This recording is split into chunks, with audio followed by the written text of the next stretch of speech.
West Coast, you come to high school.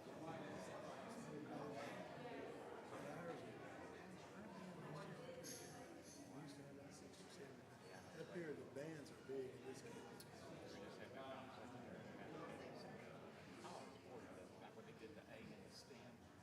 This internship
directed by teacher protein. Well, see, that's Broad Creek is the middle school down there where Proteins at. That's down toward where Pat lives. And my roommate lives, that's where he's from, down there. Yeah, I saw that. Yeah, I saw him getting out of the car. Yeah. The Protein has got tremendous money. We can play football, we can't play by play the man. And Representative Harrison said she was coming. Oh, did you? Yeah. I ate lunch with Carolyn and they'll follow up and said, yeah, stuff on there. And it's like,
My girl, talking about my girl. Oh, man. Well, let's get the hell on the road. Mike, you doing all right?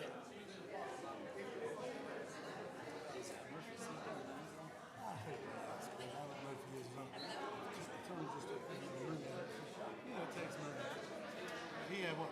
You and I ran $1 million in the bank just about when we started. Murphy? No. Oh. All my friends are good. Murphy made an ass of himself trying to blame Tony for shooting the thing. He is. He's on the road. I saw some emails he sent back to me. Question emails. I said, don't go back and literally say things. Be little. He gets that little red syndrome. He gets pissed off. He's got to talk to him. He doesn't do that. He stirred up a hornet's nest. He sure did. I'm not going to vote for him. A lot of people I know are. I'm not going to get it. That's the one right there. See, let's get that. Yeah, he don't live in the district anymore.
you, bud? Good to see you.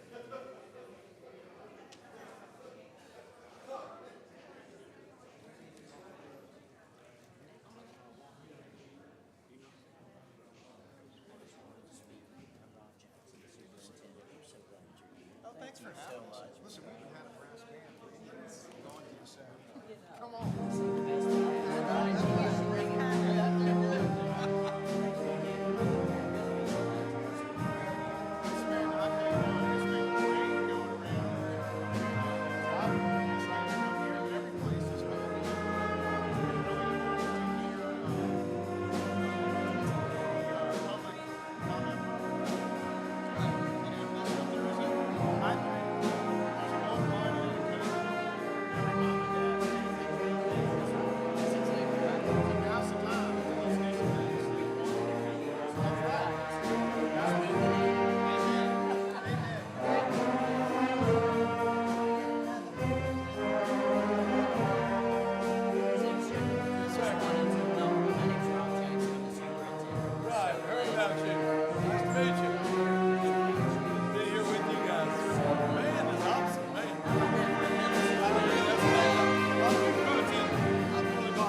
Well, they're good.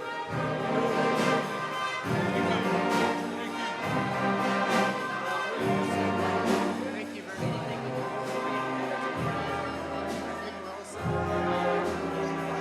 Thank you very much.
It seemed to work for mine. I think it's the one that says public. Let me see what it was called.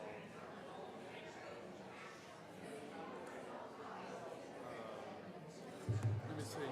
Connections. There was one I think that wasn't locked, and it said public, and it says it's called Carteret Public. Okay, let me put that one on. That Hey, would- Pat, you've been working out, ain't you? You look great. You look great. They're sitting in the chair trying to eat Weight Watchers. Hey, I meet with a lady this week about helping do that. Hey, we're going to the Ready Duck to eat tonight. You know what I said? He said everything you need to see where it's right.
Ladies and gentlemen, thank you all for coming out tonight. We're not officially starting yet, but I wanted to take just a moment to thank a group of special individuals that were here tonight. Actually, a surprise.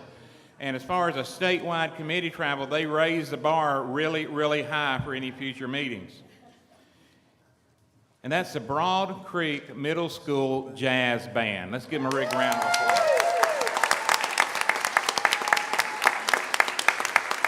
Under the direction of David Edmonds. David, thank you for everything you do, both head and heart, buddy. Thank you. And also a little special young man, interim from Croton High School, who for some reason decided to go to South Carolina to college. Patrick Rendell. Rendell, thank you for being here with us tonight as well, and congratulations on all your future endeavors.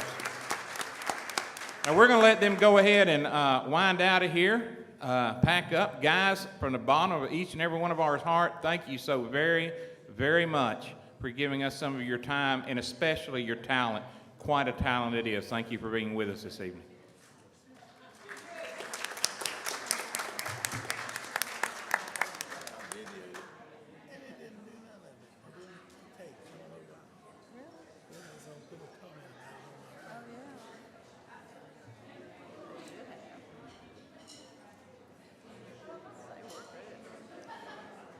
All right, ladies and gentlemen, we're going to try to stay on a pretty tight schedule tonight. The reason we do that is to keep everything proper, actually. So what we're going to do, we're going to get started right here at 5 o'clock. We're going to hear from the superintendent, and principal, and the community college president. And then at 6 o'clock, and guys, y'all that are speaking to us tonight, I don't mean to be prematurely rude, but we offer the citizens from 6 to 7. We're going to make sure we hit that timeline, so kind of watch your remarks, because we're going to wrap up at 6 o'clock and give the people that have signed up to speak that opportunity as we published. It's critical that we do that, and that's the purpose we're on the road anyway. With that being said, we'd like to ask Representative Pat McElrath, who's with us tonight, and she is y'all's representative and one of our favorites back in Raleigh, if she wouldn't mind opening the proceedings for us this evening. And just, Pat, before you get stoned, and guys, she's not paying me to say this. She's retiring, and we're going to miss the heck out of her in Raleigh. So thank you for allowing her to come and serve some of those precious years with her. I was driving around today here at the beach wondering why in the world would you want to go to Raleigh anyway? You live at the beach. So, Pat, please welcome us. That's exactly right. Now, you just earned one of those $5 hamburgers we eat on Monday night. Am I on? Can you hear the? Okay. First of all, let me thank Dr. Jackson and Dr. Mancini and all of those who helped get this organized. Amazing. Especially got the band here. Now, this is our junior high band. Can you imagine what our senior high bands are like? And we have 3 of them. Yes. So come back and spend your money in Carteret County. I love working with all these folks in Raleigh, but I really love serving you guys, and it's going to be hard to leave. But I just want to thank you all for putting this on, and I want to speak to the parents and the teachers and all those who have comments. I hope that you will open your heart and tell us the truth about things that you think are wrong with education in North Carolina. Now, we know we have the perfect education system here in Carteret County, so we don't expect to hear any negatives about Carteret County. But anyway, thank you so much, and thank you all for traveling, for all of our Capitol Police and our sergeants at arms, everybody that came from Raleigh to be here in Carteret County. And thank you so much. I appreciate it very much for you being here. Thank you, Pat.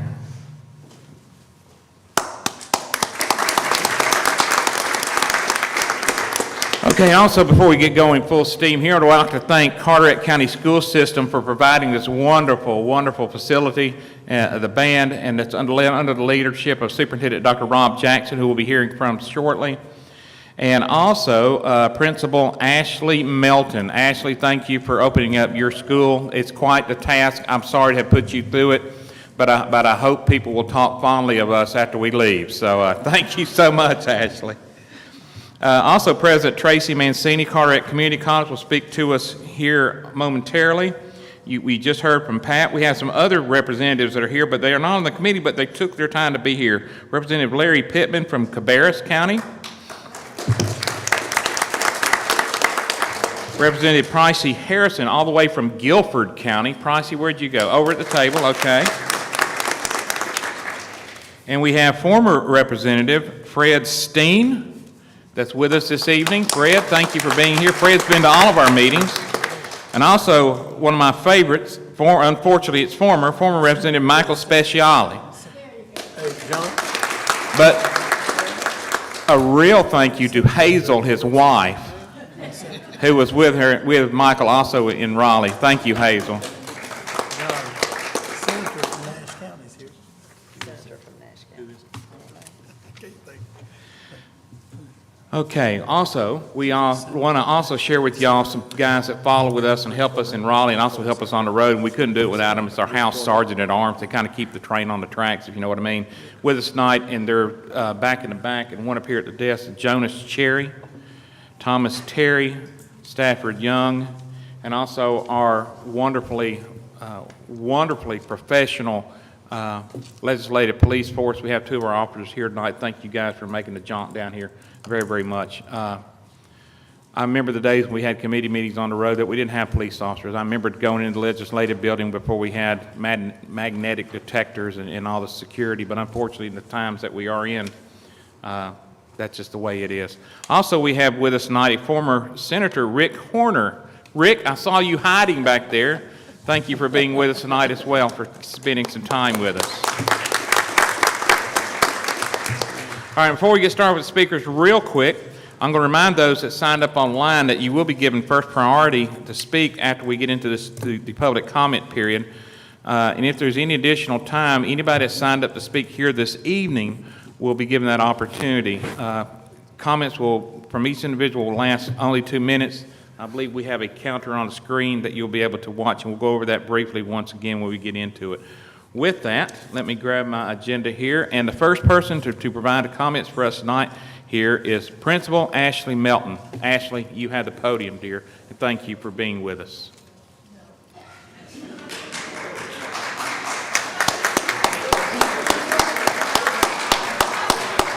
We weren't going to let you off without saying anything, Ashley.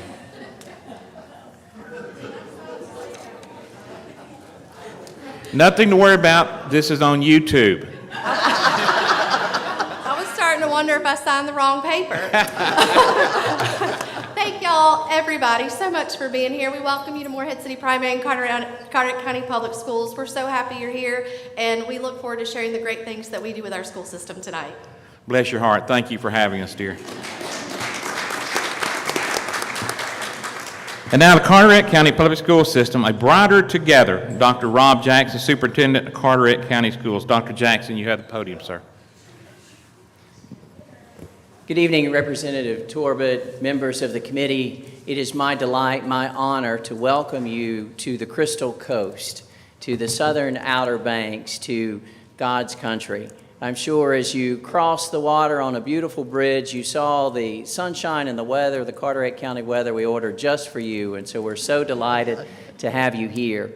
I've had the opportunity to observe the video and listen to the audio of each of your meetings, and I was tickled as I listened to my colleagues from across the state as my good friend Dr. Aaron Woody, the superintendent at Asheboro City Schools, said, "Welcome to the best school system in the state of North Carolina." And then my good buddy, Dr. Stephen Gainey, stood before you and said he wanted to welcome you to Randolph County Public Schools, the best school system in North Carolina. Then my good friend, Dr. Drew Houlihan, stood before you and said, here you are in the best school system in North Carolina, Union County Public Schools. And then my good friend, Dr. Jeff Booker, said in his way, welcome, which was very direct, by the way, to the best school system in the state of North Carolina, Gaston County Public Schools.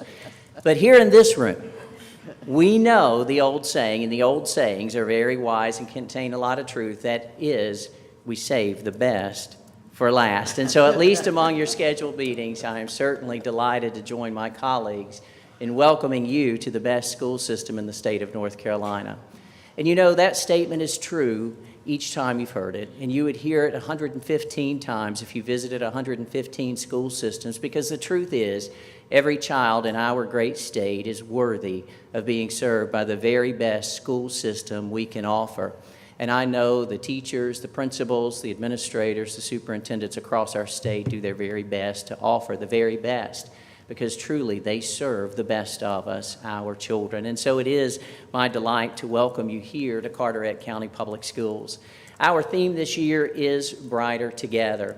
Last year, as we entered what was the second year of the pandemic, we talked about Shine the Light and used our beloved Cape Lookout Lighthouse to represent the light that shines out from public education, a light of grace and care, of safety and security, a light that says, here's a place where we'll take care of you, a light that says we'll do all we can to provide for your future.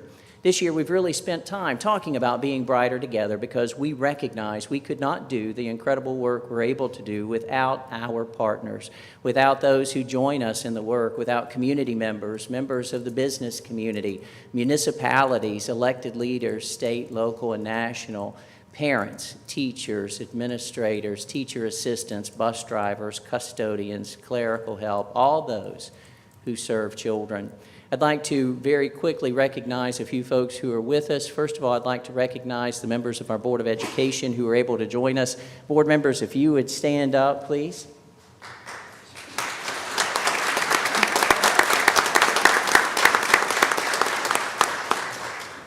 Our board members, I'm quite proud of them, and not just because they're my bosses. I'm quite proud of them because they have made a lot of courageous decisions over the last 2.5 years, faced with challenges unknown in education prior to the arrival of the pandemic in March of 2020. They've had to make courageous decisions. They've had to really closely look at data and do everything they could to ensure that our children were safely in our schools as quickly as possible, and we're quite proud that we were able to do that here in our school system. I appreciate their tough questions, ensuring that we were implementing our mitigation strategies with fidelity, that we were doing everything we could to keep our students and staff safe, even while keeping them in school. And so I do appreciate our Board of Education. We also have with us this evening the Superintendent from Washington County Public Schools, Dr. Linda Carr. I appreciate my colleague for traveling down from Washington County to be with us this evening. Thank you, Dr. Carr. We appreciate you.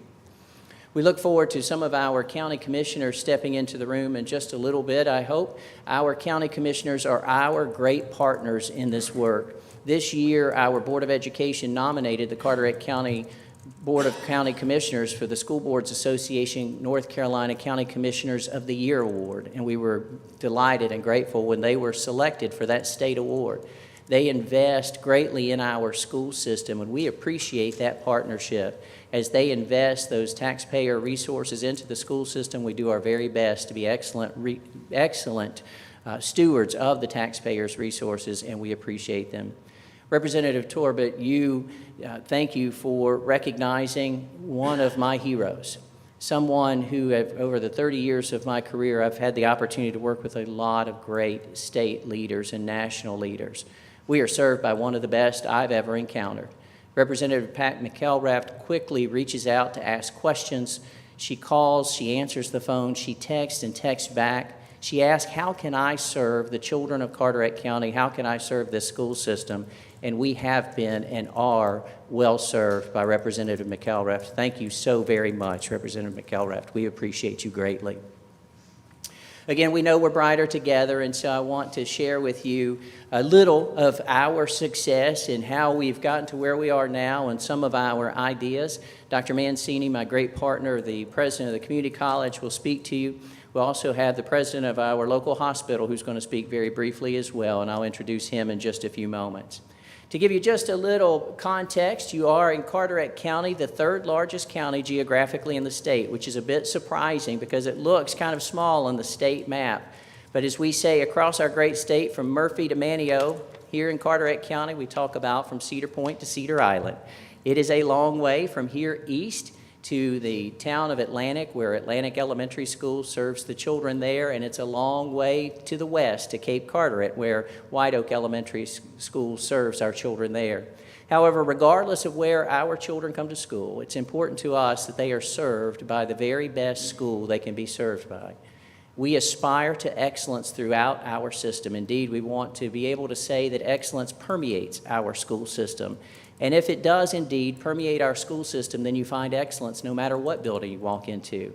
I'm very delighted to welcome you here to Morehead City Primary School, led by Ms. Melton, and great job, Ms. Melton, on the welcome. Way to go.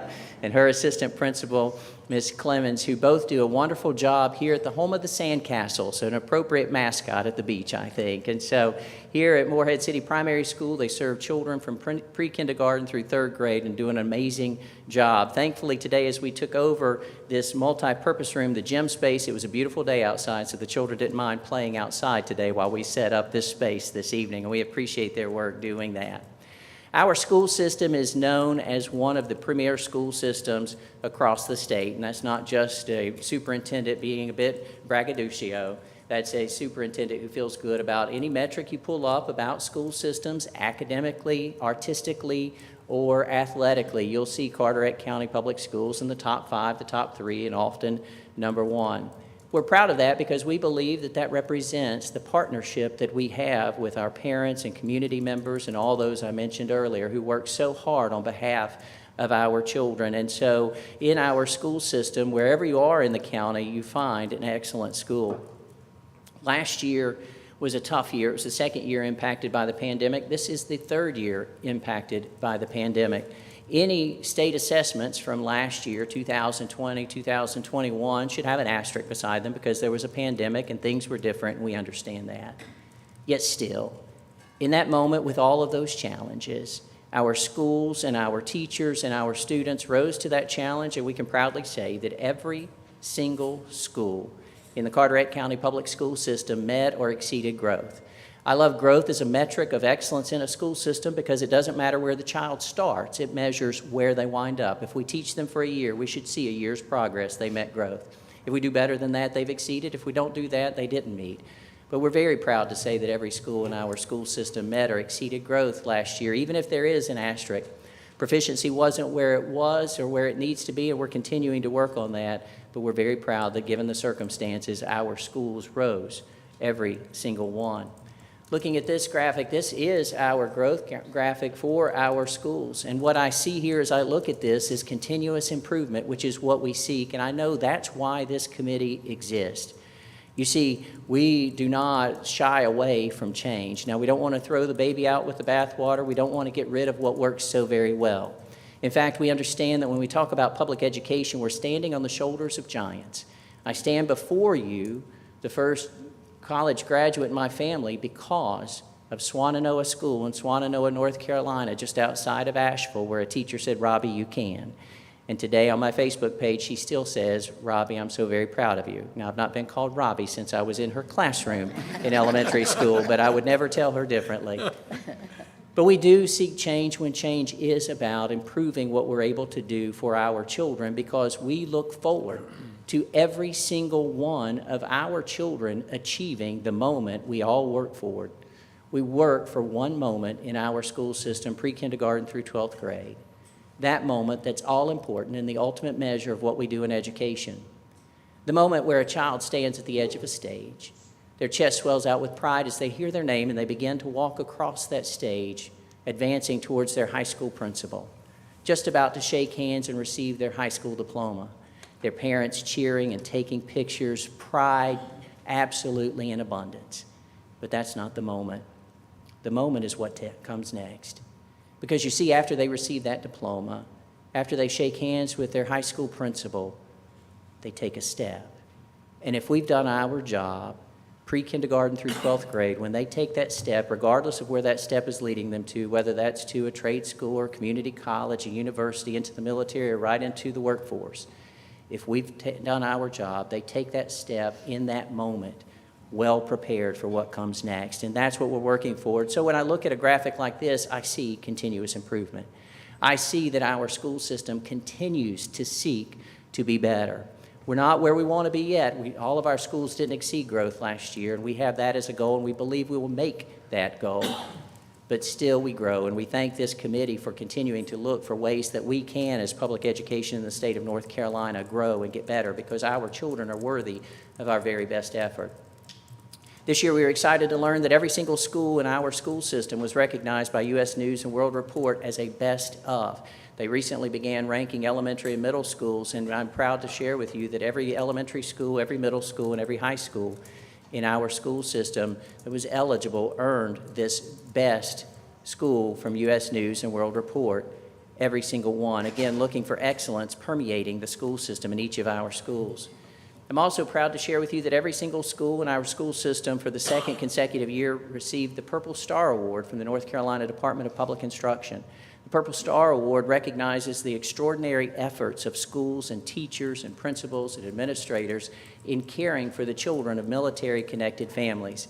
Here in Carteret County, we serve a large number of families who have parents who serve actively in the military or those who work on bases, and so I'm proud of the efforts of our school to serve those who serve each of us. The least we can do for those who travel to another country to fight for each of us is to take one worry off of them, which is your children are okay, we're taking care of them.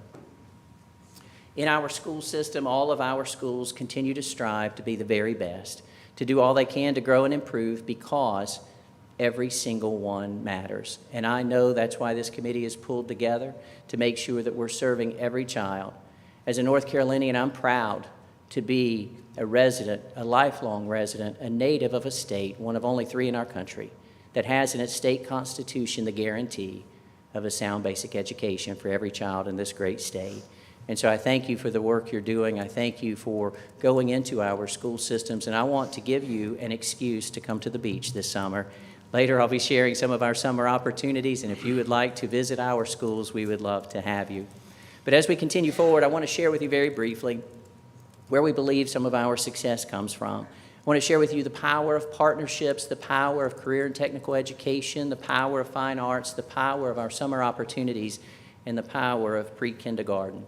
To kind of start that conversation, I want to introduce you to 2 of my great partners, 2 wonderful folks. Mr. Harvey Case is the president of Carteret Healthcare, our local hospital. He and Dr. Mancini and myself started in our positions at a similar time. We meet regularly to share with each other the challenges we face, to learn from each other, to take from each other's organizations things that are working well so that we can lean into that knowledge and get better together.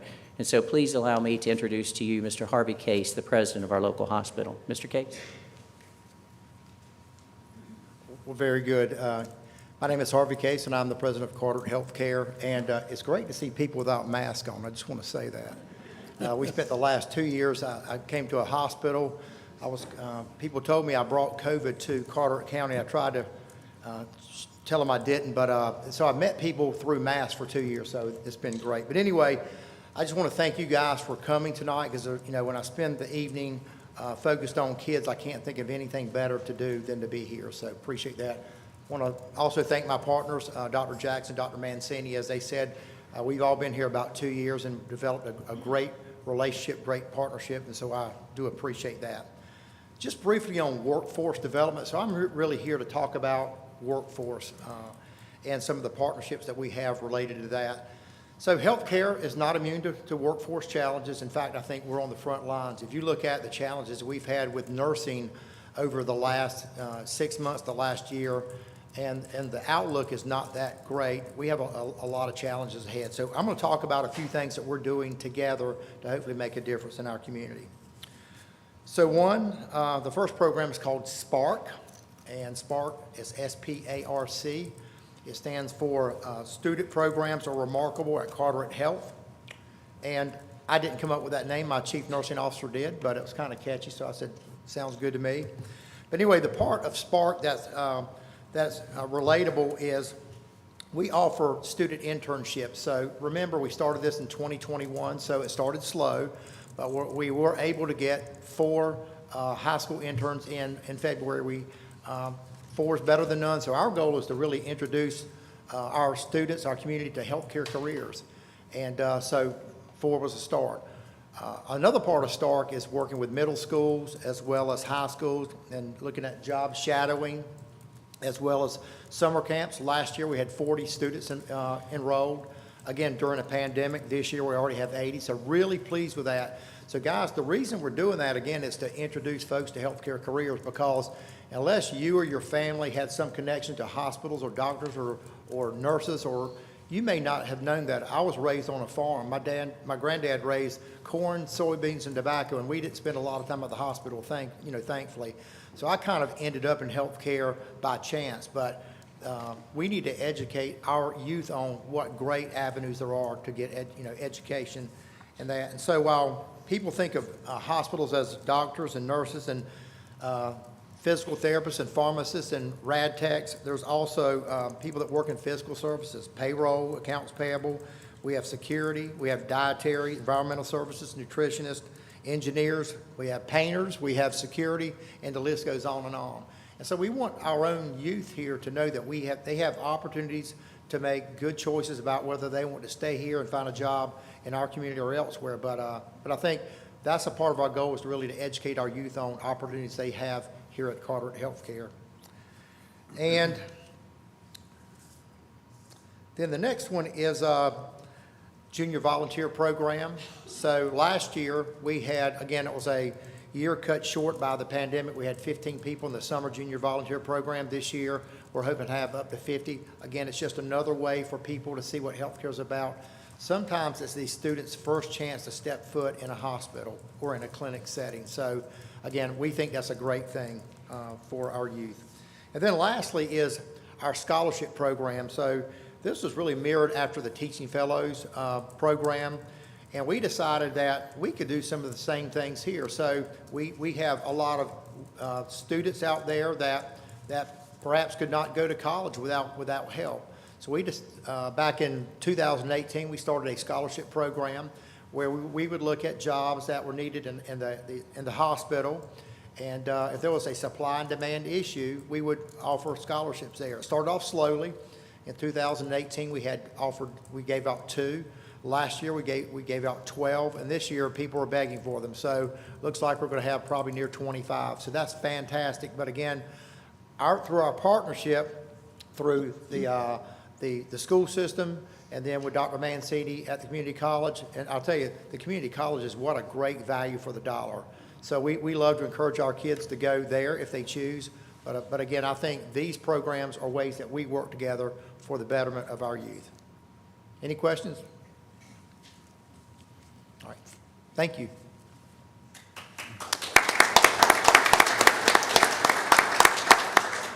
Thank you, Mr. Case and Dr. Jackson, and good evening, Chairman, other House Committee members, and General Assembly members who are here, especially our Representative Pat McElraft. I want to thank you for making the effort to come to Eastern North Carolina to hear what we have to say about education and to share some of the partnership activities that we have. As Mr. Case mentioned, Dr. Jackson, he and I all started in 2020 in the throes of the pandemic in our roles, and we became fast friends. And Mr. Case and I were describing to Dr. Jackson this scholarship program, and the way we talked about it was we need to grow our own nurses and grow our own healthcare workers here in the county so that students who graduate from our wonderful high schools and then go off to get credentials to work in healthcare don't go away from Carteret County. So let's offer them an incentive to come back. When we told Dr. Jackson about that, he said, well, wait a minute, let's expand that partnership and grow our own teachers here in Carteret County. And so he just ran with that idea, and so did the Board of Education and the Carteret County Public School Foundation. And within a few months, they had raised enough funds to start a scholarship, which is now known as the Big Rock Teachers Fellowship, and that will allow seniors in our high schools to come to Carteret Community College for 2 years to get the associate degree in teacher preparation, which is a new program in the community college system, and then complete their bachelor's degree at any of the UNC system schools. And then they just owe back to Carteret County Public Schools 4 years of teaching. And so we're really proud of that program and delighted to be partners in making that happen. In addition to the Grow Our Own to serve our students, families, and employers in our county, I want to tell you about some of the other partnership activities that Carteret Community College has with Carteret County Public Schools. And one that I am so proud of, and I think I'm proud of it because it's a model for the state, is our food service technology program. Other community colleges offer food service technology, and it's a program that gives students basic ServSafe certification, knife skills, food preparation, sanitation, all of that. But at Carteret Community College, we began a partnership with the public schools to bring the students who are in occupational course of study from the 3 high schools to Carteret Community College every day for 2 years to get the food service technology certification. So when they graduate from high school, these students, many of whom are on the autism spectrum, some have disabilities and brain injury, come to our college and leave prepared to work. And the success stories have been amazing. We've had graduates from that program go on to work at Carteret Healthcare in the cafeteria, Onslow Memorial Hospital in the cafeteria, Duke University Marine Lab cafeteria, local restaurants and fast food, and even on base in Havelock at a cafeteria there. So what's wonderful is to see the pride that these students have in themselves when they graduate and have employment ready at hand. And in fact, today I received from our system office word that we've been approved to offer a landscape technology program for the same population of students. And so we're delighted that this August we'll begin offering that program in partnership with Carteret County Public Schools. One of the things that Dr. Jackson and I ponder about regularly is access to community college courses, and via internet or via physical presence. And so over the past couple of years, Carteret Community College has applied for and earned awards from USDA grants to make a real difference in access for Carteret Community College students and Carteret County Public School System students. One of the grants that we earned allowed us to build an aquaculture lab in Croatan High School and an aquaculture lab in East Carteret High School. And students there who are freshmen, sophomores, juniors, seniors can now take the introductory aquaculture course on site at their high school. And then if they're interested in continuing with that program of study through Career and College Promise, they have transportation that the public schools are offering to our campus for next step courses. And you may or may not know, but aquaculture is only offered at Carteret Community College. We're the only one of the 58 community colleges that has an associate degree in aquaculture technology. And you can transfer with that degree to UNC Wilmington or ECU for marine biology, or you can go on to a wonderful career here in aquarium science. You can work for water treatment plants, irrigation services, and fish growers, pond builders. There are all sorts of jobs here that aquaculture degree leads to. Each year, Carteret Community College welcomes every single 8th grader in Carteret County Public Schools to our campus. Our career coaches bring them in and they tour the aquaculture lab, boat manufacture and service lab, diesel, automotive, all of our health sciences labs. They look at hospitality and culinary arts, cosmetology and estheticians, and they see everything that's out there as an option for them. And so what we've heard from some students at the end of the day, sometimes I go and meet up with them and I say, so what did you learn today? And some of them say, I never knew you could get a job in some of these fields. It just opens their eyes. And our career coaches and the CDCs at the schools talk to them about what steps they can take in middle school and then in high school to prepare for those fields that they've been exposed to. We also partner with Got to Be NC and local restaurants to host a farm-to-table experience for students who are in FFA or are interested in horticulture, aquaculture, culinary arts. They come and they help to harvest microgreens that our horticulture program is growing, and to get some of the striped bass that we're growing in aquaculture and bring those over to the culinary school where they prepare nutritious and delicious meals. And it's a wonderful experience. They come away really excited. They also make donuts in our donut fryer. In coordination with the Carteret County Public Schools CTE Director, Allison Dees, who is a great partner to us at the college, and the high school CDCs and our career coaches, we hold Advanced Manufacturing Day every year, Construction Trades Day, and Health Sciences Fairs, bringing students from the high schools who've expressed an interest. They take an interest inventory, and we bring them to ask questions, learn about the programs, and then we take them on tours of local businesses so they can see what kind of jobs they'll land after they earn their credential. We serve 300 to 400 Career and College Promise dual-enrolled students every semester at the college, and that just complements the excellent education they receive at Carteret County Public Schools. So I'd like to just take a point of personal privilege and thank you, express appreciation to you for helping to fund the economic impact study that was recently done across the state and for each of our colleges in conjunction with the John M. Belk Foundation. You may have heard recently that the state has an annual economic impact of $19.3 billion because of the community college system and supports 320,000 jobs. Locally, for Carteret County, that means that Carteret Community College has a total annual impact of $56.8 million in added income and supports 1,348, or 1 out of every 27 jobs in our county. We're grateful for the support you showed in helping to fund that and your investment through the biennium budget this year in community colleges.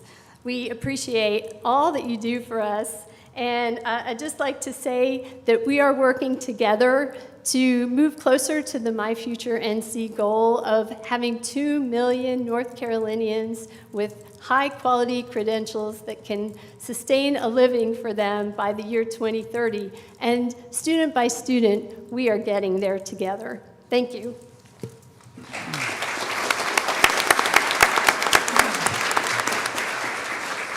As you can see, we're incredibly blessed by our great partners, Mr. Case and Dr. Mancini, and I certainly appreciate each of them and the ability to learn from them and learn with them as we seek to serve our community.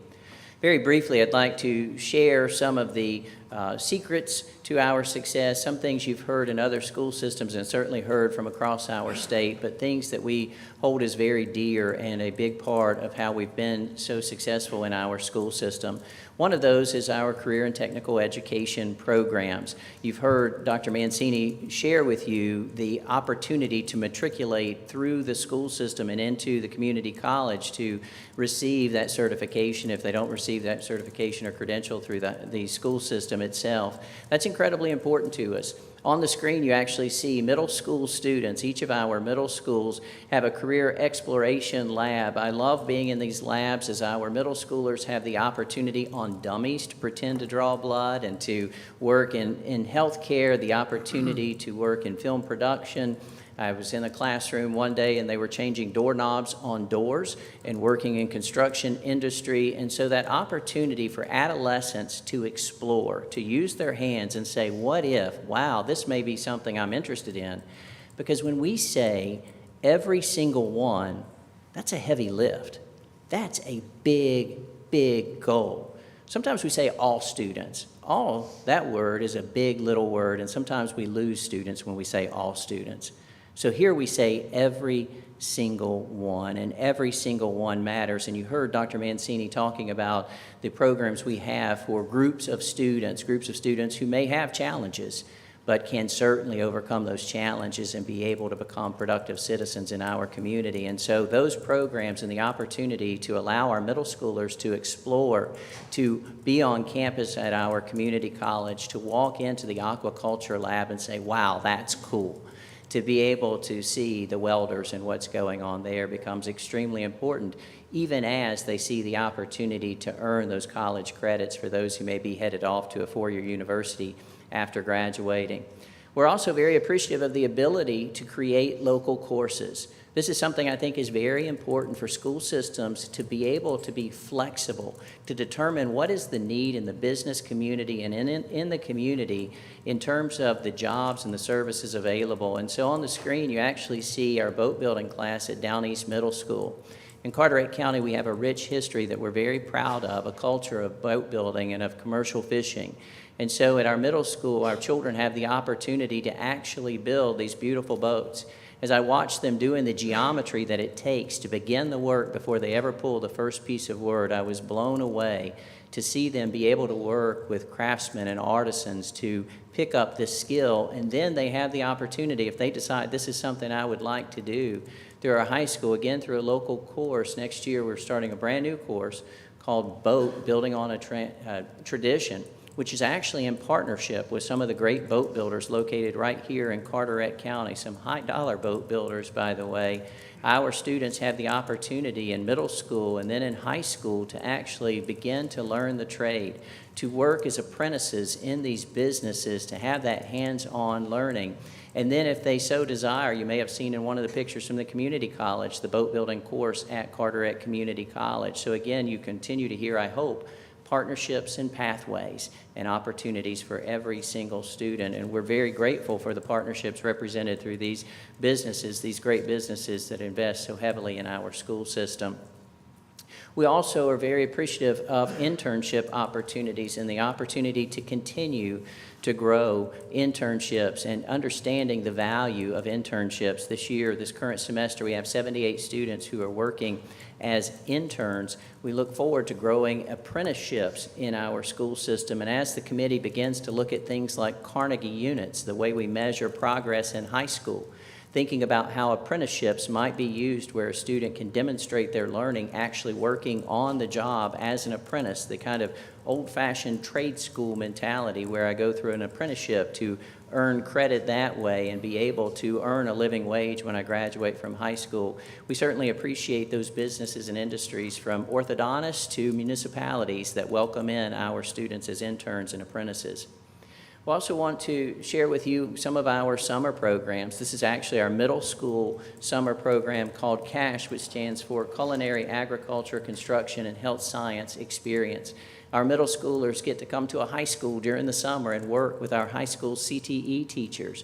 They leave the week carrying up under their arm a stool that they've made in carpentry class. They've made cupcakes in the culinary classes. They've arranged flowers in our horticulture classes. And importantly to me, they've met our incredible high school CTE teachers, and they say, you know, I want to work with him. I want to work with her. I want to continue to do this work. And so using the opportunity of the summer to entice our students into coursework that matters to them and they're excited about is very important. This is our high school CTE summer program. It's called CLASS, Career and Leadership Academy for Successful Students. This program starts with our students working on their resumes and working on interviewing skills and working on those soft skills they need to be successful and to get the jobs they want. And then they spend 3 days actually job shadowing in a career area of choice that they would like to be involved in. And so we're giving our children the opportunity to be in business, to present themselves, and to have the opportunity to use those skills that they worked on early in the week in terms of interviewing and resume building to actually grow and be ready to go forward. Here in Carteret County, I can't fail to mention the priority that this school system has historically placed on the fine arts. This evening, we started our evening, and you heard from a middle school band, and as our great representative shared, Representative McElraft, imagine what the high school band sounds like if that's the middle school band. Here in Carteret County, our Board of Education, our commissioners, have placed a priority and great resources in the fine arts. Our high schools all just finished up MPA, which is the Music Performance Adjudication. They played grade level 6 music, which is the highest level music. Typically, college bands play grade 6. All of our bands played grade 6, and all of our bands, every single one, earned a superior, which is the highest rating. All of our vocal ensembles at each of our schools also went through MPA adjudication, and again, every single one earned superior scores. We're very proud of the dramatic arts in Carteret County, whether you go to Newport Elementary School to see Frozen or you go to Croatan High School to see Mamma Mia. You're bound to be delighted by our children having the opportunity to demonstrate their artistic talents. Our visual artists have been recognized with gold and silver keys at the national level and regional awards for their painting and their sculpture and their work in the textile arts.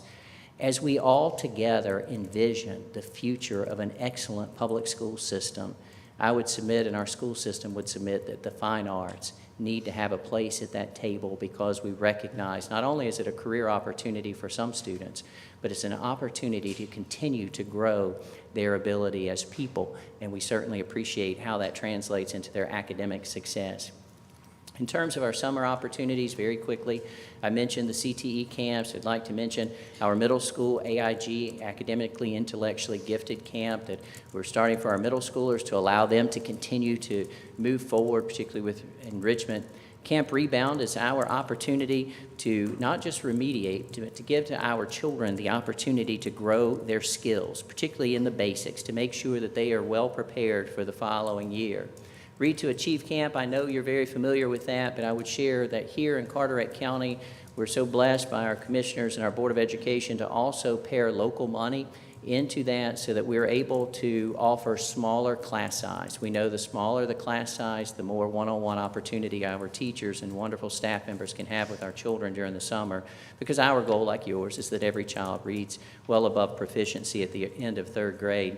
And so we do appreciate being able to take advantage of opportunities during the summer, and that we know here our summer opportunities better be really good, because we are competing with everything that's outside those doors in terms of the beautiful Outer Banks and the beaches outside. And so I'm so very proud of our staff members for the hard work they do in making sure that everything we offer is permeated with excellence.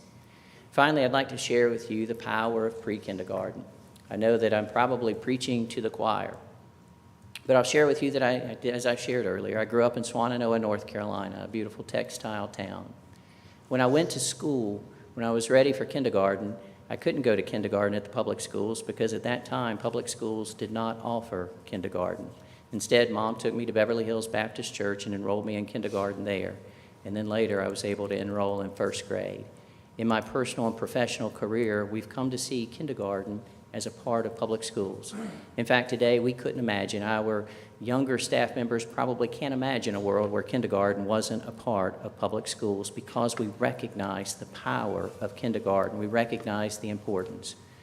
My personal goal, my personal passion, is that during my professional career, and if not during my personal lifetime, that pre-kindergarten becomes ubiquitous, that it becomes universal. You see, if you ask any kindergarten teacher, a family friend, someone in your family, a neighbor, someone who happens to walk by who teaches kindergarten, can you tell on the first day of kindergarten who is a part of a high-quality 4-year-old program and who wasn't? They'll very quickly say, absolutely, I can tell. Because you see, we have some children who are born into circumstances where every single night someone's reading to them. The house is full of books and lots of printed and written material. There's high-level conversations in terms of the vocabulary being used. They have the opportunity to visit museums and go on great trips. We have some children who are born into very different circumstances, where their house doesn't have a lot of written material, where there aren't folks reading to them or even reading in front of them, where the conversation may not use the same number of vocabulary words that others have. And when those children arrive in kindergarten, if they've not had those opportunities, they arrive behind their peers. And so we turn to remediation and tutoring, and there's a place for that. There's a high effect size for tutoring and for remediation. But we also understand this. When we pull a student out for remediation or for tutoring, the rest of the class isn't sitting there waiting for them to catch up so they can all go forward. The rest of the class is continuing to move forward, and so we wind up with this vicious cycle where children are always behind trying to catch up. And so I would submit that pre-kindergarten, a high-quality 4-year-old program for every single 4-year-old in the state of North Carolina is crucial. And as the committee continues your work, and thank you so much for doing this work, I hope that you'll consider one of the flags that you want to plant, one of the things that you would love to be able to say is that you are part of making pre-kindergarten an expectation for every 4-year-old as part of that sound basic education that we guarantee in our state constitution. And so I'll leave you with just a couple of quick thoughts. In terms of the work of the committee, there's nothing you can do to strengthen our human capital that won't move the needle. And by human capital, I mean things like continuing to consider the salaries of our teachers and our administrators, the benefits, helping us to recruit young people into the education profession, helping us to ensure that teachers and educators are held in high regard that they certainly were in my youth, and we want to get back to, because often teachers are in an untenable situation between folks who are upset over things the teacher may have no control of, and it's hard to recruit folks into that profession as much as we need great teachers. And so anything that you can do to help us with that work would certainly be greatly appreciated and will make a difference. The opportunity to strengthen our pre-K through 16 partnerships, the things you can do at the state level to help us in our work with our community colleges. You've seen what a crucial partner, a critical partner, Carteret Community College is to our school system, and we're proud of that.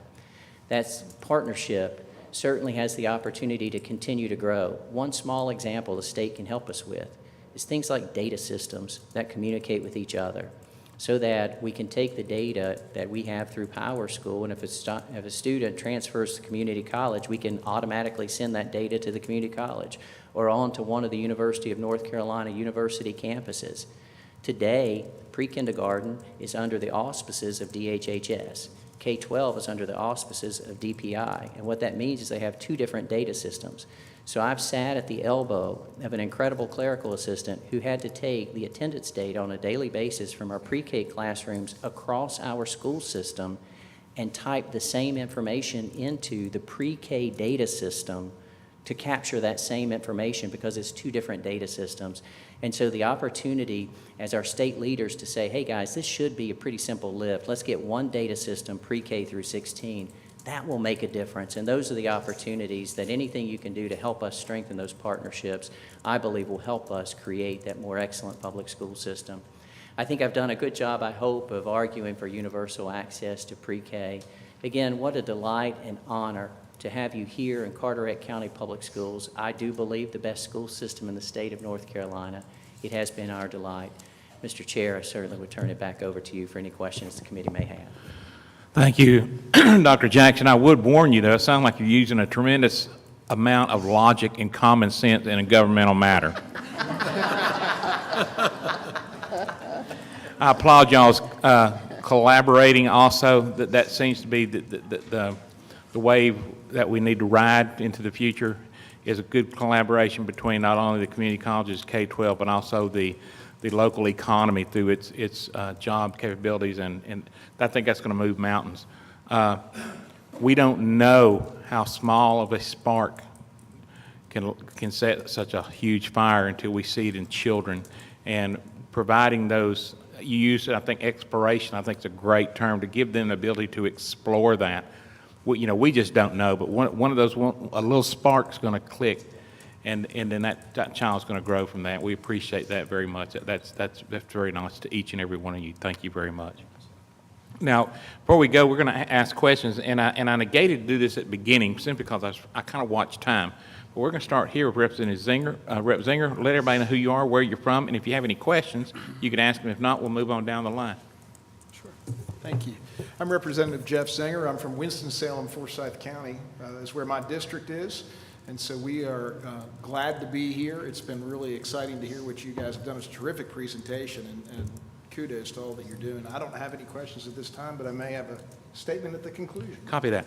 I'm Representative John Torben. I'm from Gaston County, the best county in North Carolina. I'm teasing. I serve as senior chair of the committee. Proud to be in this position and to help create that next educational system for the next 100 years. And to my left, I'm Representative Pat Hurley. And I'm from Randolph County. Been driving all day to get here. I got to drive back home too. But I got Habitat for Humanity in the morning, so got to be back. So just thank you for having us, and it's so good to hear what you're doing. It's very important, and Pat's my seatmate, so I'm very honored to have her. We went in together years ago. And I've got to jump in here, but both Pats, they're our house conscious. You know, they provide that conscience to us. The church ladies, they say. Okay. Representative Shepherd. Is it on? Without the pushing it. You don't have to push it. Leave it on? You don't have to push it. Well, good afternoon. I'm from Onslow It's not County, on. right next door. Let your finger off. Take my finger off. There you go. Is it working? Okay, I'm from Onslow County, across the White Oak River. It's good to be here with all you guys today.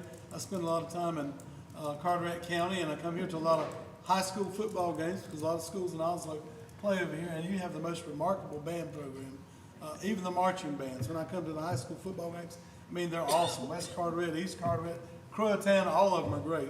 And something I've always wondered about, though, Representative McElrath, I just love her and think the world of her.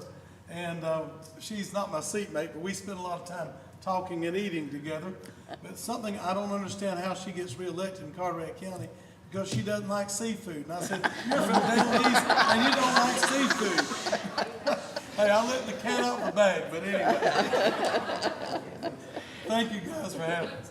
While we're there, I'm going to go ahead and ask Brian and Kara to tell the folks here who you are. So, Brian Gwynn, I'm a staff attorney, serve as committee counsel for this committee. And Carol McCraw. Carol McCraw. I'm also one of the committee counsel. I don't think I'm coming on. I'm one of the committee counsel for the committee as well. So I don't get in any trouble.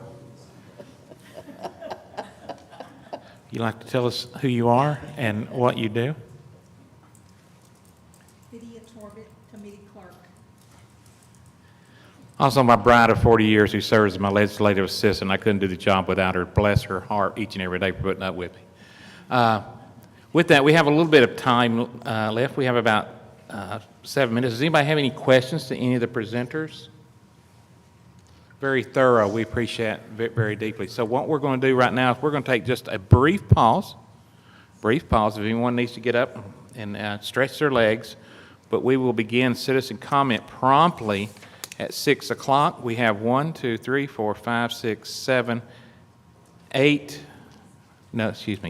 names right now signed up. And do we have any that have, is there any on that list? Yes, sir. Okay. John, I have one question. I'm sorry? One question? Representative Shepherd, go ahead. The question I have, I saw that you had a slide that talked about aquaculture, and you were talking about growing fish and so on and so forth. We have a place called Sturgeon City in Onslow County that does the same.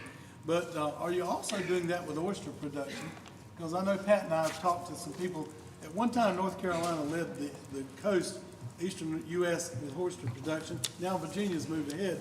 And I know we've got a lot of entities that are looking to increase oyster production in eastern North Carolina. I wanted to ask you about that. Yes, sir. Thank you for that question. We have our aquaculture program is training students to breed and grow oysters, clams, blue crab, and they are doing an amazing job. We have a curriculum program for that, but we also have a shellfish demonstration center that has an academy. It's an 8-week course that a lot of times young people take too when they want to learn how to get a lease. We also have an educational lease across the south side of our campus, right on the Bogue Sound, where we are growing oysters. And we really try to expose as many students as possible to the careers they can have and how they can supplement other careers by growing oysters. Thank you. Thank you. Never understood quite a bit till it was explained to me how clams aren't political, but oysters are political. I've never quite figured that one. I don't think they know the difference, but all right, anyway, we have 8 speakers. We're going to take just a moment to break, and then we're going to begin promptly at 6 p.m. with our speakers. All right. Where's the rest of them? I don't know. You guys know where it is? Through those doors, and it's just to the left. Sure. How you?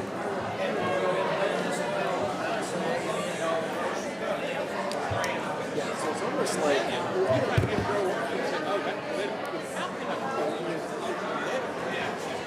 He takes it backwards, spits out good water.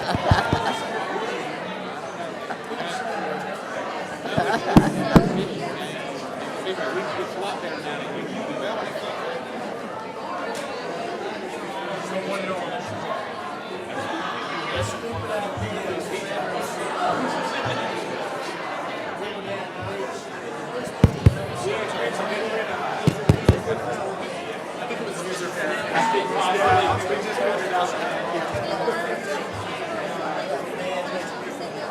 Yeah, oh yeah. I can understand. yeah, I hope we got it.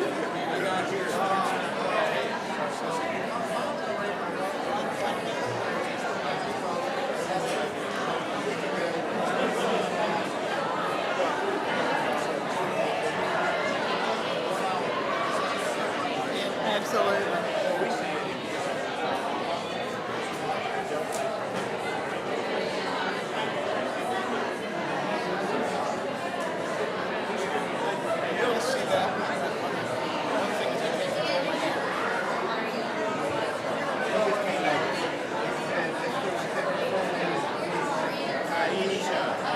This lady right here. Very good. 5 hours because I stopped to get breakfast. Yeah, I had to stop. But then I got Habitat tomorrow, so I got to get back. Yeah. At 8 in the morning. We've got a light.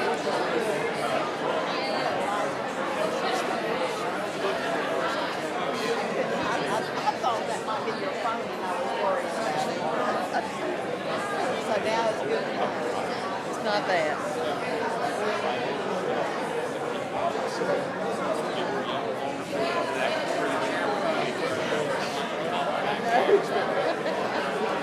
Oh, me.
Okay, ladies and gentlemen, we're going to call it back to order.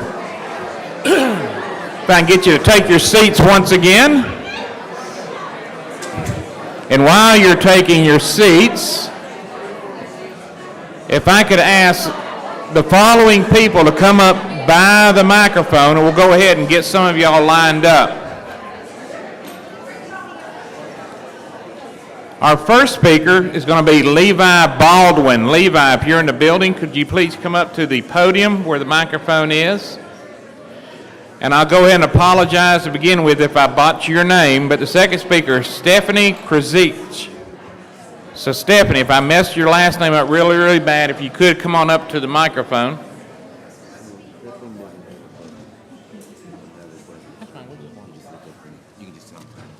And then the third speaker will be R.J. Lytle. So let me start back at the top one more time. Levi Baldwin, are you in the room? Levi Baldwin. Going once. Going twice. Stephanie, last name spelled K-R-Z-I-C-H. Are you in the room? Yes, sir. I have you as the second speaker. Would you? Second? Yes, ma'am. And since Levi's not here, you're first speaker. If you want to head your way, but hang on just a second. I'm going to get some people back. No, you can go that way. Go on. Go. But don't start speaking yet. Don't start speaking yet. Number 3, or in this case now 2. Now I'm confused. No, I'm teasing. R.J. Lytle, are you in the room? R.J. Lytle. Raise your hand. How about, I see Michael's up here. Linda Jewel Carr. Linda, thank you. And can Michael, if you'll make your way over there just so we can be prompt with time, and we'll stop right there. So we got Levi.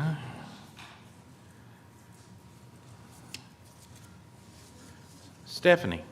So with so little number of speakers, Come up to your do we microphone. have more than 2 minutes? No, ma'am. But anyway, come up.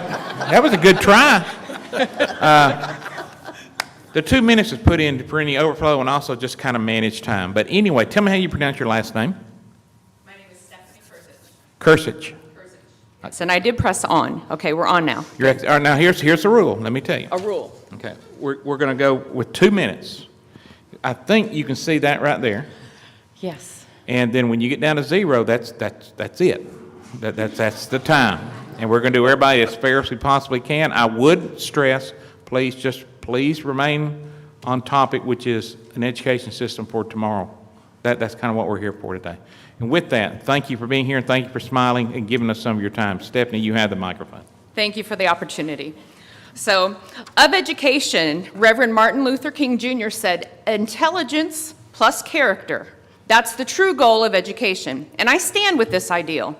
The problem is that critical thinking, civics, and our U.S. and state constitutions haven't been taught to its entirety. History has been reframed. Other educational ideals and materials, such as critical race theory, the 1619 Project, gender transitioning programs, and pornographic materials have made their way into North Carolina schools. Remove these ideals and materials immediately. Bring back the emphasis on the Student Citizen Act of 2001. This act focuses on character education, which is distinct from social and emotional learning. This act also focuses on civics education. Our founding fathers were genius in constructing our Constitution, giving limited powers to the federal government and giving powers to the states under the consent of the governed, and that's we the people.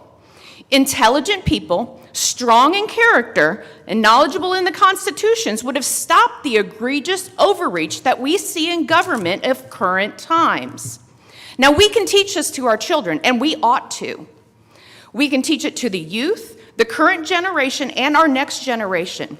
We can teach these important topics and skills.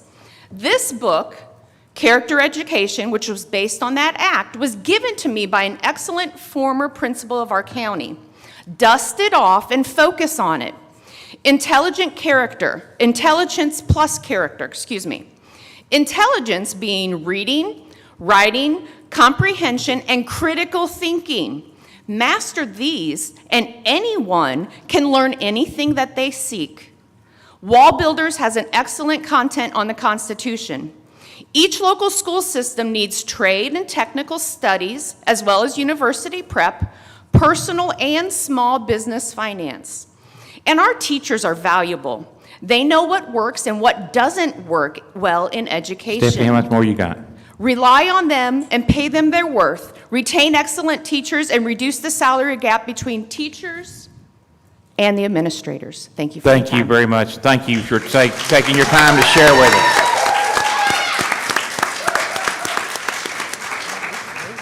Thank you for sharing with us, Stephanie.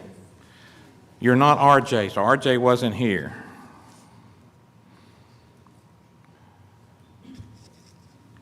Would you mind stating your name, please? Linda Jewel Carr from Washington County. That's right. How did you get in front of Michael Speciale is what I want to know. I asked him if I was first, but I could go right. No, that's fine. As long as y'all are just doing this to confuse me, I know that. Okay. Michael, you're the guy doing this, aren't you? Linda Jewel Carr, thank you for being with us tonight. You have 2 minutes. I want to thank you for the opportunity and to speak and appreciate your time and service to our state. Low-wealth small counties such as Washington have suffered from a lack of funding to create a safe and equitable learning environment for our students. In the midst of COVID, the Board of Education followed CDC guidance and tested the quality of air in each of our schools in spring 2020. This quickly led to the series of events, including the closure of our largest elementary school due to unsafe conditions caused by deferred maintenance, mold, mildew, and problematic roofing. The board approved 2 separate facility studies and agreed that our traditional high school also needed to be decommissioned. Likewise, both studies revealed that the most efficient and best course of action was to build a consolidated pre-K through 12 school. Washington County Board of Ed has worked closely with the county manager, county commissioners, to find a way to make the dream for a safe new place for our children to learn a reality. We need your support of the needs-based grant to be fully funded to create this space. I understand that an announcement has been held up and sent back to General Assembly for review of the overwhelming need across the great state of North Carolina. When the needs-based application was released, many school education public school units applied for the $50 million, with a total of 171 applications across 70 counties, equaling $2.7 billion in request. This is the first time in my educational career we've had this kind of opportunity of a no-match grant due to our lack of resources in a small, low-wealth district. It is truly unprecedented and appreciated. I am confident that a real need exists in Washington County, and it is directly related to Leandro. I respectfully ask you to please do all you can to support our students and our community by offering your support of the award of the needs-based grant for Washington County. Thank you. Ms. Carr, thank you so much for sharing with us this evening.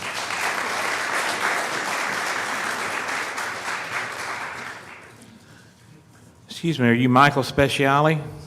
I am. Thank you for being with us, former Representative Michael Speciale. You have 2 minutes, sir.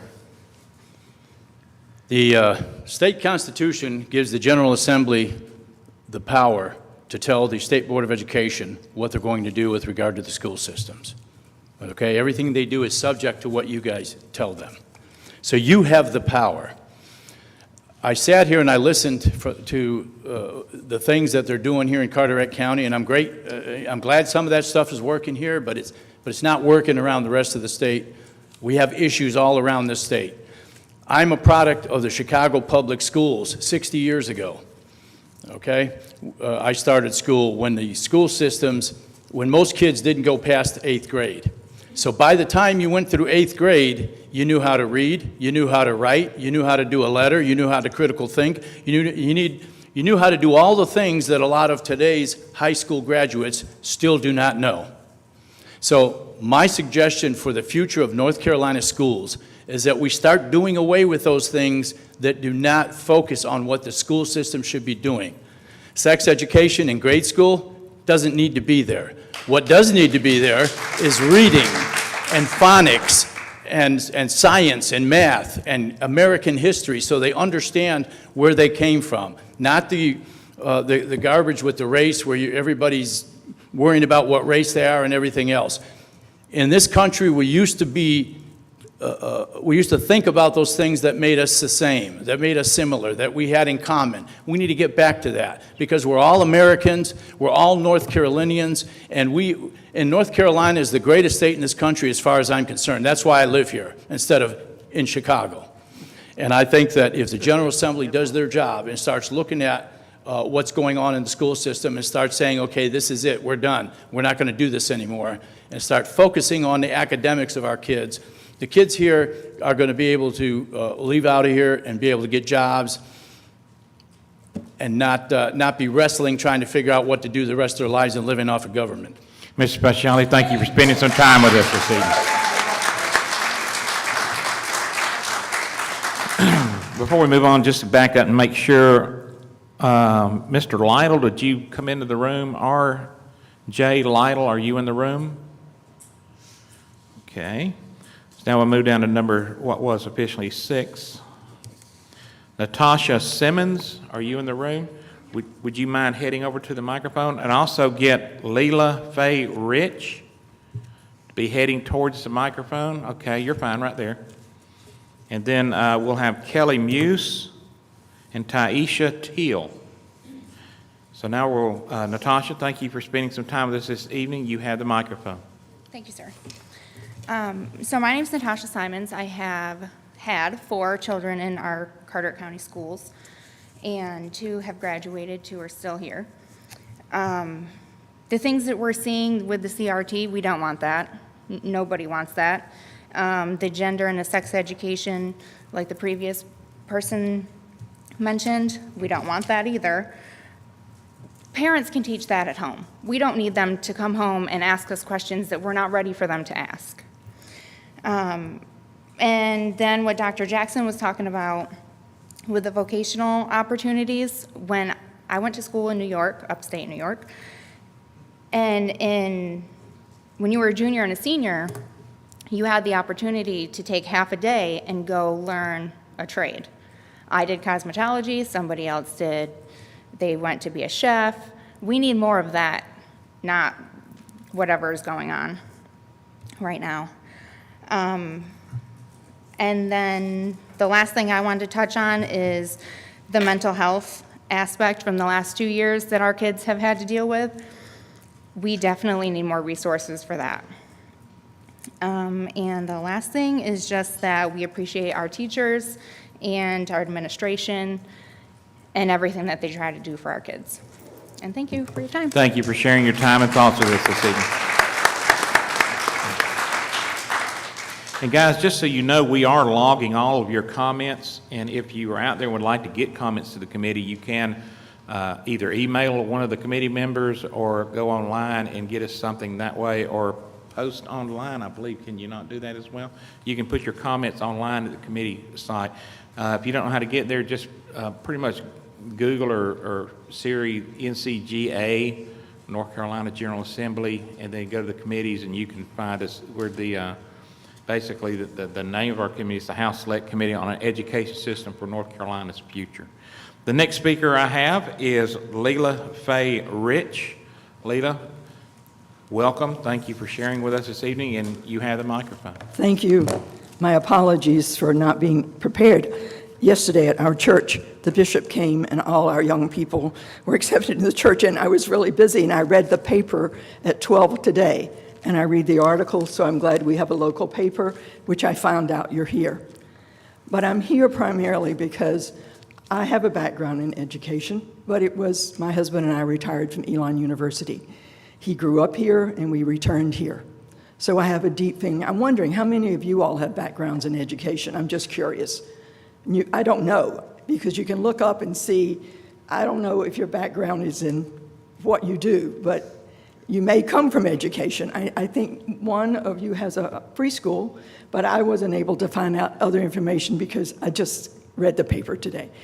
But I'm here because I want to say thank you to these teachers who are sitting back here. This has been the most terrible, terrible year.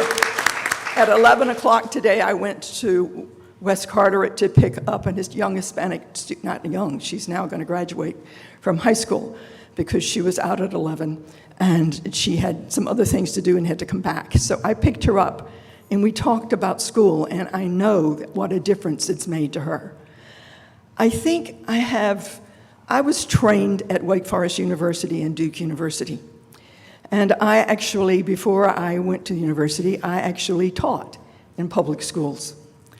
I grew up in Halifax County, and I grew up many years ago when our county it's still predominantly African American, but the schools were segregated. And we never talked about racial history at all. I went to a segregated school. I went to a segregated college, Wake Forest. The first integration happened after I left. So I am wanting my children and grandchildren to understand the entire history of the United States. That seems fair. If I were teaching, that was what I would want to teach. The history of all of us, all Americans. This is what we should be doing. I don't want to call it by some simple name. And I think the people who make this decision should be educators. I would not begin to tell my medical doctor what he's going to do to treat me. Leela, Yes. I'm trying to catch you at the end of a sentence. Yes. But I'll let you go for about 20 seconds longer, but Just, Okay. can you Yes. wrap it up real quick? I can wrap it up real quick and Thank say you that I so do much. not want to tell my doctor how to treat his patients. I do not want the state telling educators what to teach in their classroom. Educators are professional people. They know what to do. We need to trust them to do it. Thank you. Thank you for sharing your time and comments with us.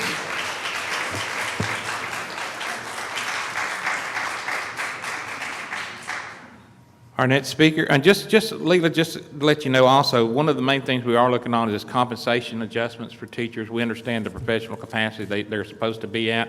We also understand, we're all common sense folks, is that you can't give a 5% increase in inflation coming in at 8.5% and healthcare insurance increase by 14% and expect that to increase your income.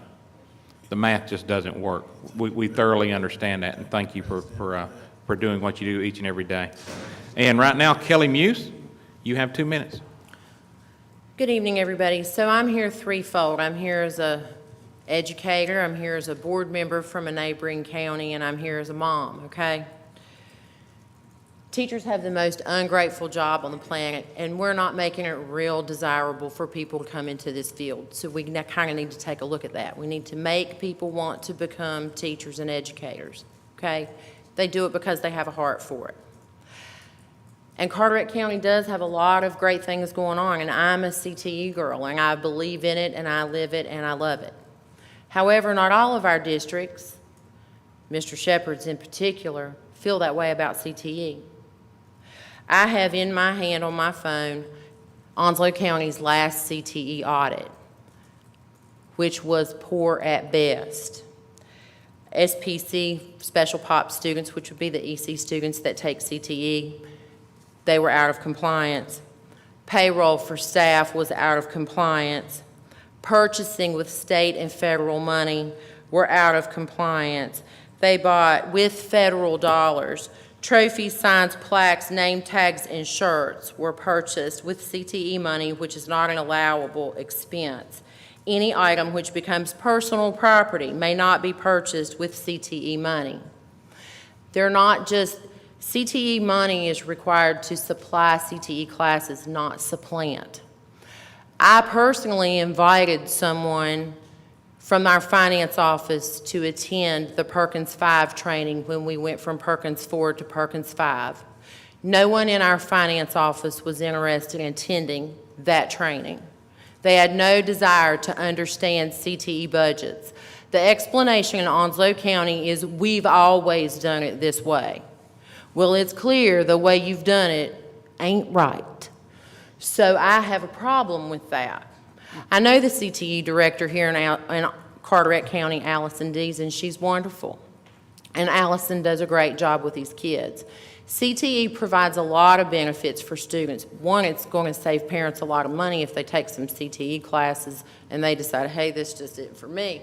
So mom's not going to have to wait until a semester or a year of college goes by to finish up those classes. Kelly, I'm sorry, I was listening to you and wasn't Of course I am. I paying could attention. give y'all about 15 days worth of stuff. Okay. Thank you for sharing your comments with us.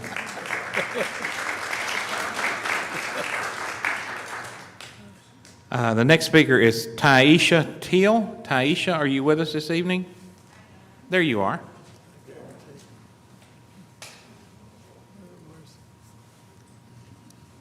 Thank you for teeing up your name for me so nicely, too. You have the microphone, dear. Thank you.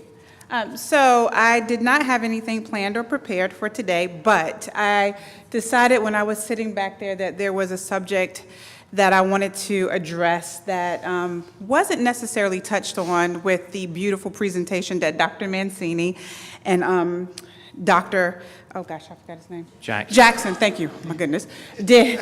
And so they did a great presentation, but one of the things I definitely want the legislator to work on and keep in mind is that our students need mental health services. And so it is important and imperative that as you go through and plan out the future and plan out what is needed for these students, that mental health services are the backbone to a fine education. It's like, for instance, it's very hard for a child to learn learn in a very chaotic environment. And all of us, most of us in here have been to college or at least been to the library.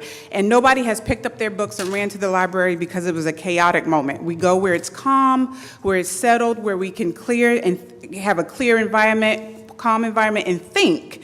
And then we can work on our work. So if children are home and their environments are dysregulated or they're chaotic, they're not going to learn. They're not going to be able to participate in the wonderful programs that we offer here if they do not have the access to good mental health services. Our teachers are struggling to keep the kids on track with education because they have to deal with mental health issues. And so I ask that you just consider making sure that you put something in there that goes beyond pandemics, but that is a regular part of the educational system here in North Carolina to help kids learn. And that is making sure that their mental health is foremost and first. They need to have a holistic education. As far as CRT is concerned, I'll get on that another day, but I think that's for another day. Anyway, please keep in mind the mental health services of children. Thank you. Thank you so very much, Taisha. Taisha, just to let you know, that is one of our key focal points. It began last year with additional funding for professional child psychologists. The issue we're facing now, and it's like a lot of issues, is that we have more want than we have positions to put in there. So we've got with our colleges to say, you know, please give us more child psychologists, we can put them to work. So that's where we are right now. I ask you to also consider not just psychologists, but therapists. Okay. Clinicians. Thank So actually go and work with the children All right. and not just do testing. Thank you. I'm a licensed clinician. Right. Thank you so very, very much.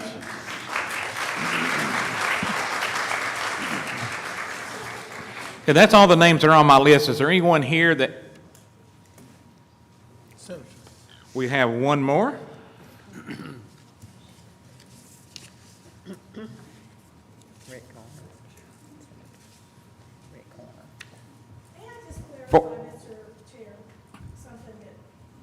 You may, while former Senator Rick Horner gets the microphone. Rick, hang on one second. Yes, sir.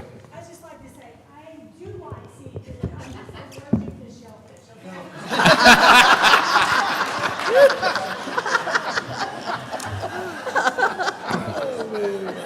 Representative Shepherd, I get a feeling you're still not back on our Christmas list. Anyway. The statute of limitations has run out on her. I Yeah. Senator Horner, welcome, and you have 2 minutes, sir. Thank you very much, Mr. Chairman. I just want to say that it's good to be in another great public school in our state. These are the backbones of our communities. Things are changing now. We need to do things, I believe, to reimagine how to support these public schools. These were built with our local taxpayer dollars and supported with the property tax of these folks sitting out here and others. And we need to broaden this base. If you want to envision future schools, I've always been an advocate for trying to figure a way to maybe compensate the superintendent of these schools to open these up to the 100,000 homeschool kids, where they could come here and maybe participate in sports or be a part of the band or find something here that when they ride by this school, they say, that's my school too. And I just think there's a way we can, rather than them and us, we can open our minds a little bit and figure a way to pull these folks in and create more support in our communities for folks that might not necessarily attend here all the time, but could come here and be part of this. Obviously, this is a great band. I can't imagine having a kid at home trying to teach them that might want to be a part of that. But I just think that's an area, if you want to look at broadening your vision, might help to strengthen our schools. And that's the story I want to tell tonight. Thank you, Senator Horner. I have no one else signed up. Is anyone would like to sign up? We have a little bit of time. Yes, ma'am. I would enjoy speaking if I want. You may. You can have 2 minutes. You have to give us your name. I'm Judith Armento, and I live in Cape Carteret, North Carolina. All right. Hang on one second. Hang on. What's your first name? Judith. Judith? Yes. Okay. What's your last name? Armento. A-R-M-E-N-T-O. Thank you very much. Judith, take your time, dear. Thank you. I didn't sign up because I felt I should let the younger people speak. You are signed up. You have Okay. 2 minutes, ma'am. I am a retired early childhood teacher. I took my education in a state teachers college, which was a normal school in New Jersey. And I want to share a few things about education. First of all, Socrates said, "Give me a boy until he is 7." And of course, this assumes women as well, ladies. Okay, give me a boy until he is 7, and I will tell you what he will be as a man. So the objective of our schools in getting to our children younger and younger and younger is to brainwash them in the things that they want taught. And as a teacher, I could tell you, when I was in college, I was in the college in the middle 60s, and I had a professor who was teaching us family living and sexual education. And we were told that year in school, we will no longer teach cognitive education, we will teach the feelings and the social development, etc. And we began to speak about homosexuality, that wonderful topic. And we were told, you cannot tell these children it's right or wrong. We don't make any definitions at all. And this was a decision that was made by the people in high places to begin to change the entire structure of the educational system, from cognitive development to this whole social reconstruction. The social development of our children should be left to the family with the moral principles of each family. It should not be left to the educators, for the simple reason that the teachers, and I'm one of you, we are not allowed to teach what we want to teach because the curriculums are established, and this is where your job is so very important. What you allow to be put into the curriculum for our children is paramount for the future of this station. Like Reagan or not, Reagan said it, we're one generation from seeing all that we value destroyed. And if we don't act on it now, guys, we're really in trouble. Judith, I hate to do this to you. I know, but I've expressed, and this is totally extemporaneous, okay? But our children are the most valuable thing we have. Please help them, please. Thank you for your words and comments tonight.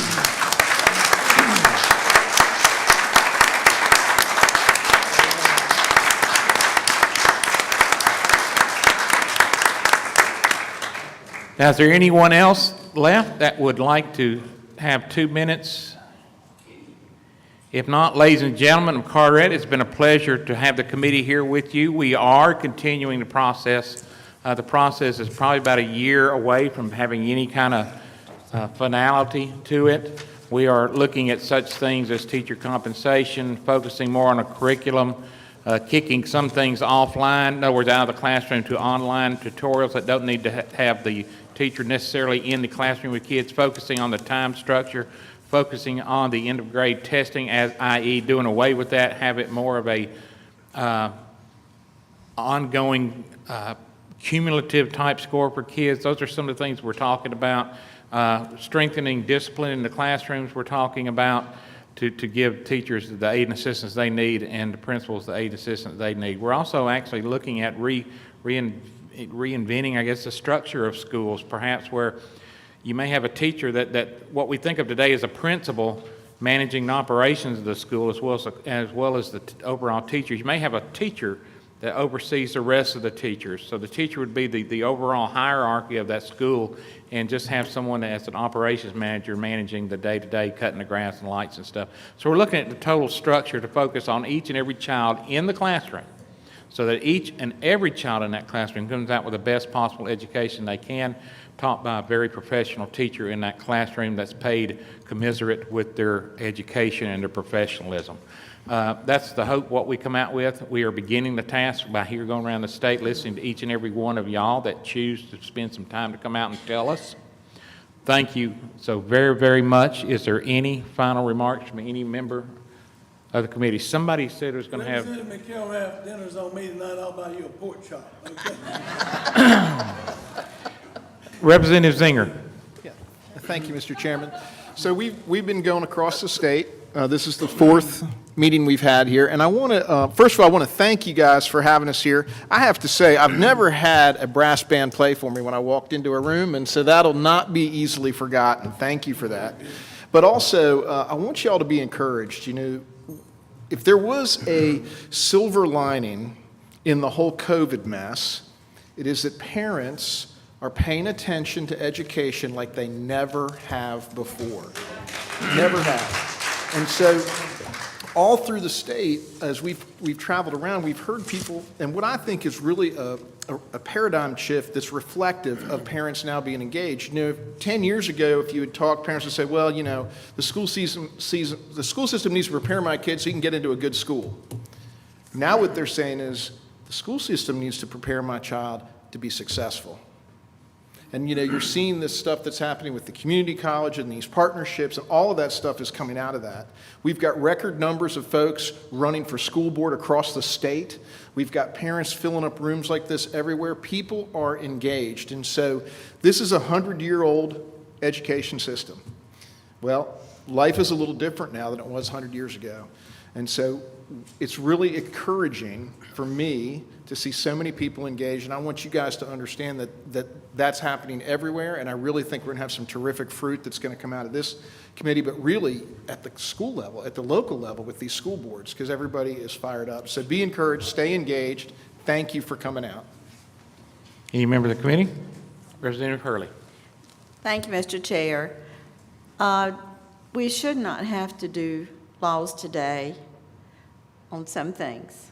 And when I first came down here, and I'm going to say something, we never expected not to be able to our children to write their names. They stopped that at some point. They quit teaching it. They gave the teachers a choice. And a lot of people don't think it's necessary. I think it's necessary. And I will not stop until I go home, one way or another. Because I feel like our children, what we did years ago, and Ms. Judith had it right, we were taught the basic things that we need to do critical thinking. My classmates, I was in a class of 144, my senior class. We've lost 62 of them now. And I think about their lives. Every one of us was successful. Not one of us failed. Because our teachers believed in us. We had respect for them. They had respect for us. And it shouldn't be that different today. We're not that different. The world has changed. And it's changed us a lot of ways. We shouldn't be looking at color. We should be loving one another and doing better by one another and showing God's love to each other.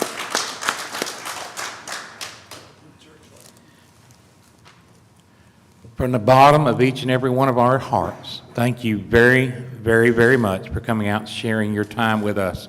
We understand time is a commodity. We understand how valuable it is. You've given some of our time from your time to us today, and we deeply appreciate it. With that, no further comments.